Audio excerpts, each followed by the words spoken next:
Think CJ, who's it from West Wing? CJ... Alison Janney's character? Yes. CJ? See, think her with less clipboards. That's basically what I do. My name is Laura Chambers and I'm the Chief of Staff at eBay. So eBay is probably a 10-year-old company. It started really just a guy in his garage thought he would write some code over a long weekend. He wanted to sell a broken laser pointer. So he put up this listing for a broken laser pointer and someone bought it.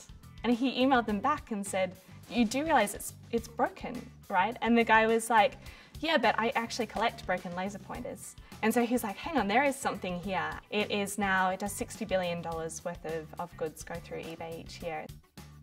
I'm responsible for making sure that the company has strong corporate priorities and that we execute on them. And I also sort of solve problems when things come up in the company. I'll sort of dive in and figure out what's going on and help come to resolution. It's a very broad title and it seems to be different every day. It's an incredible experience because you're sitting right at the heart of the company and seeing everything that's happening and all the decisions that are being made and seeing it as a fantastic investment and learning experience.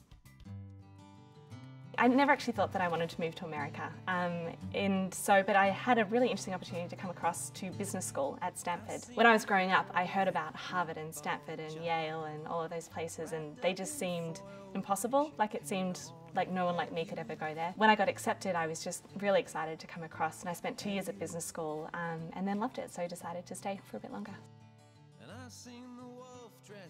One of the things that really surprised me when I got across here that I didn't expect at all was the language barrier. Because we grew up watching American television, so it seems like you know what people are going to say.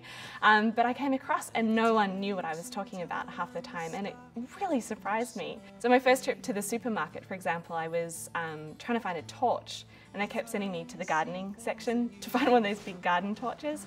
And you get very good at sign language, and I'm like, "No, it's the thing that you hold when it's dark and you press a button and it does light." And they're like, "Oh, a flashlight." I went through a period actually where I would say the American word and the Australian word because I was very determined to not get an American accent. I'm just going to put that in the trunk boot, just go get my jumper sweater. I've got over that now.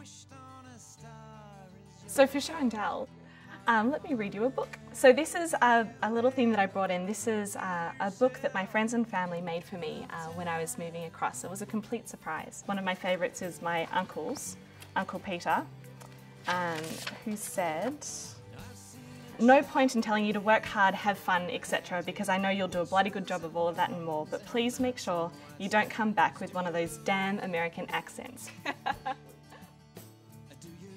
Words that come to mind when I think of Australia, the first one is probably hot. It's familiarity. St Kilda is my team, and finally we are doing so well. My dream job, I was going to say TV presenter, but after today I'm like, it's too much hard work. And it's hot. Hi, I'm Laura Chambers, and you're watching Down Under on Top.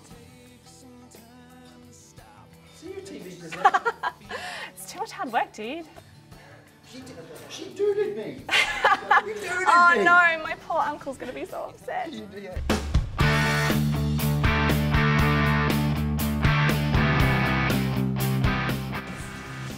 So this is where? That's Brighton? That's Brighton, yeah.